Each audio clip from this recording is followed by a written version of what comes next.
Welcome to Just Stories. We hope you enjoy the story. Argentina's Dirty War, Uncovering Horrors, by Just Stories. Chapter 1, The Coup and the Junta.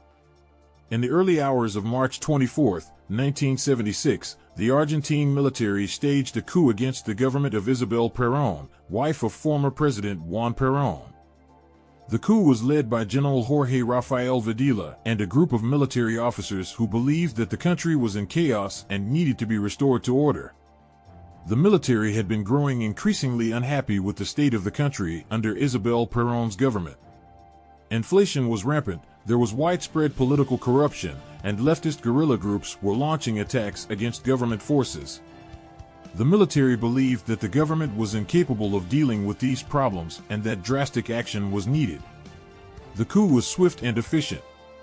Military units moved quickly to take control of key government buildings and communication centers. Isabel Perón was arrested and taken into custody, and a new military junta was established to rule the country. The junta was made up of three military officers: Jorge Rafael Videla, Emilio Eduardo Massera, and Orlando Ramon Agasti. At first, many Argentines welcomed the coup. They believed that the military would be able to restore order and stability to the country. The junta promised to bring an end to the violence and chaos that had been plaguing the country and to create a more just and prosperous society. However, it soon became clear that the military's methods were brutal and ruthless. The junta suspended many of the basic civil liberties that had been guaranteed under the previous government. The media was censored, unions were banned, and political parties were dissolved. The military also began to target suspected leftists and political dissidents, many of whom were arrested and taken to detention centers where they were interrogated and tortured. The military's campaign against suspected subversives became known as the Dirty War. During the Dirty War, an estimated 30,000 people were killed or disappeared at the hands of the military. The military used a variety of brutal tactics to interrogate and torture suspects, including electric shock, waterboarding, and the use of psychoactive drugs. The junta's policies were not only brutal, but also ineffective. The military's campaign against leftist guerrilla groups only intensified their activities and increased support for their cause. The military's policies also worsened the country's economic problems, leading to hyperinflation and widespread poverty.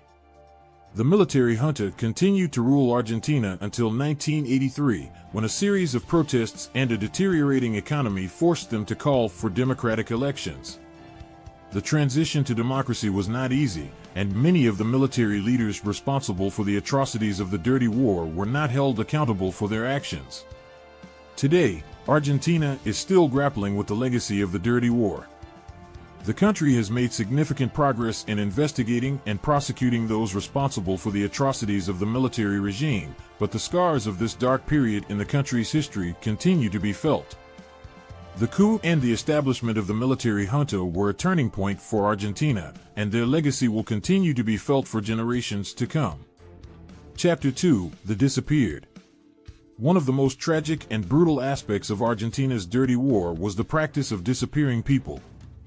The military regime, in its effort to suppress opposition, targeted not only guerrilla fighters and political dissidents, but also innocent civilians, including students, journalists, and even pregnant women. These individuals were taken by the military and never seen again. The practice of disappearing people had a devastating impact on families and communities across Argentina. Parents, siblings, and children were left to wonder what had happened to their loved ones, with no information about their whereabouts or fate.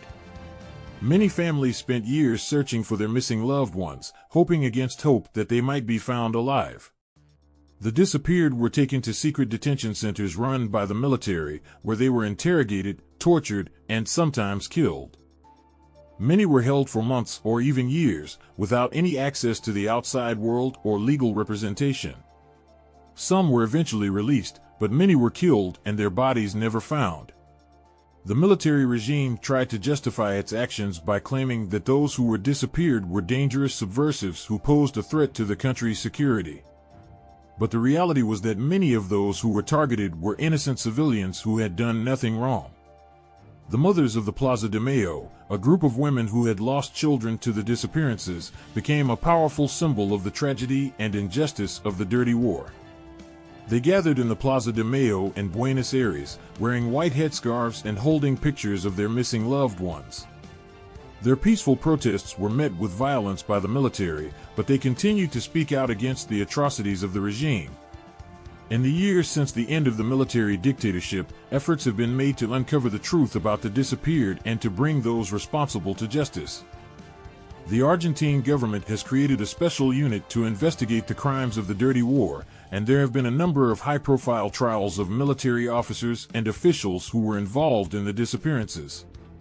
Despite these efforts, many families are still searching for answers about their missing loved ones. The pain and trauma of the disappearances continue to haunt Argentine society, reminding us of the terrible human cost of political violence and repression. Chapter 3: Torture and Detention Centers.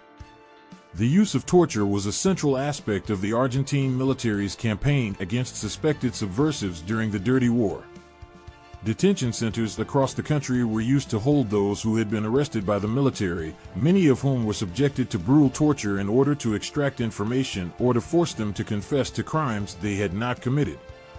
The methods of torture used by the military were designed to inflict maximum physical and psychological pain on their victims. These methods included electric shocks, beatings, waterboarding, and the use of psychoactive drugs. Detainees were often held in isolation, with no access to the outside world or legal representation. The conditions in the detention centers were also horrific. Detainees were often kept in overcrowded cells, with no access to basic necessities such as food, water, or medical care. They were subjected to extreme heat or cold, and many were denied sleep for days on end. Medical professionals, including doctors and nurses, were often complicit in the torture of detainees. They provided medical care to those who had been tortured, but also participated in the torture itself by administering drugs or by monitoring the physical and psychological effects of the torture. The use of torture had a devastating impact on those who were subjected to it. Many suffered physical injuries and long-term health problems as a result of the torture, while others experienced severe psychological trauma that lasted for years. The military regime justified the use of torture by claiming that it was necessary to extract information from suspected subversives and to prevent them from carrying out further attacks against the government. But the reality was that many of those who were tortured were innocent civilians who had no connection to any political or guerrilla group.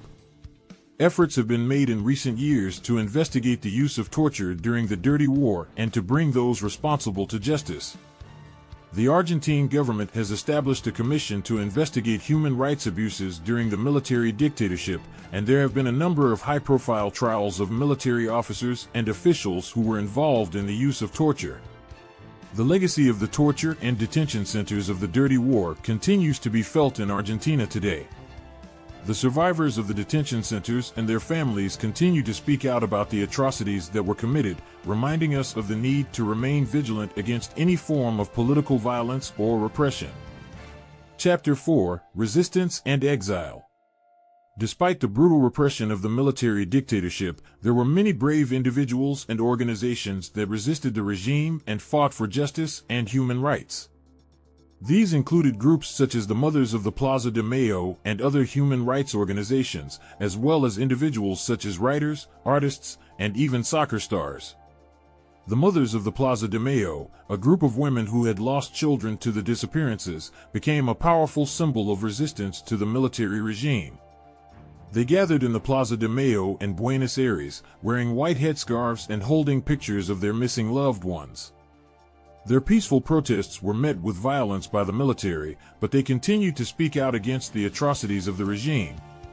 Other human rights organizations, such as the Grandmothers of the Plaza de Mayo, worked tirelessly to uncover the truth about the disappearances and to reunite families with their missing loved ones. These organizations played a vital role in keeping the issue of human rights abuses in Argentina in the public eye, even when the military was doing everything it could to suppress dissent. Individuals also played a key role in the resistance to the military regime. Writers such as Julio Cortázar and Jorge Luis Borges, as well as musicians such as Mercedes Sosa and Charly Garcia, used their art to speak out against the violence and repression of the dictatorship. Soccer star Diego Maradona also became a vocal opponent of the military regime, using his fame and popularity to draw attention to the atrocities being committed. Many individuals who opposed the military regime were forced into exile either because they were targeted by the military or because they felt that they could not stay in a country that was being ruled by a brutal dictatorship. Exiles included writers, artists, and intellectuals, as well as political dissidents and human rights activists. Exile was a difficult and often traumatic experience for many of those who were forced to leave Argentina. They had to leave behind their homes, families, and communities, and start over in a new country where they often faced discrimination and prejudice. Despite the challenges they faced, exiles continued to work tirelessly to support the struggle for human rights and democracy in Argentina. They organized protests, lobbied foreign governments to put pressure on the military regime, and worked to raise awareness of the atrocities being committed in their home country. In the years since the end of the military dictatorship, many exiles have returned to Argentina, and their contributions to the struggle for human rights and democracy have been celebrated. They serve as a reminder of the courage and resilience of those who fought against the dictatorship and of the need to remain vigilant against any form of political violence or repression. Chapter 5: Reckoning and Legacy. The end of the military dictatorship in Argentina in 1983 marked the beginning of a long and difficult process of reckoning with the legacy of the dirty war. For years, families had been searching for answers about their missing loved ones, while survivors of the dictatorship struggled to rebuild their lives in the wake of the trauma they had experienced. One of the most significant developments in the aftermath of the dictatorship was the establishment of the National Commission on the Disappearance of Persons, which was created to investigate the human rights abuses that had taken place during the Dirty War. The commission published its findings in 1984, documenting the widespread use of torture, extrajudicial killings, and disappearances by the military regime. The publication of the Commission's findings was a crucial step in the process of coming to terms with the legacy of the dictatorship. It helped to raise public awareness of the atrocities that had been committed and to break the silence that had surrounded these issues for so long. In the years that followed, there were a number of high-profile trials of military officers and officials who had been involved in human rights abuses during the dictatorship. The most notable of these was the trial of Jorge Rafael Videla, the former leader of the military junta, who was found guilty of crimes against humanity and sentenced to life in prison. However, the process of holding those responsible for the atrocities of the dictatorship accountable has been slow and uneven. Many of those who were involved in human rights abuses during the Dirty War have never been brought to justice, and some have even been able to continue to hold positions of power in Argentine society. Despite these challenges, efforts to reckon with the legacy of the dictatorship have continued in Argentina. In 2003, President Nestor Kirchner officially abolished the full stop and due obedience laws, which had placed limits on the prosecution of human rights abuses committed during the dictatorship. This paved the way for a new wave of trials and investigations into the crimes of the military regime. The legacy of the dictatorship continues to be felt in Argentina today. The wounds of the Dirty War are still fresh for many families and survivors, and the country continues to grapple with the legacy of violence and repression that marked this dark period in its history. However, the process of reckoning with this legacy has also led to important changes in Argentine society.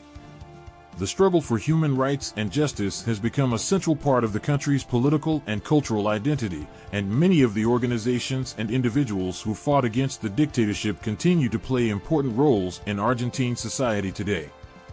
The legacy of the Dirty War is a reminder of the need to remain vigilant against any form of political violence or repression.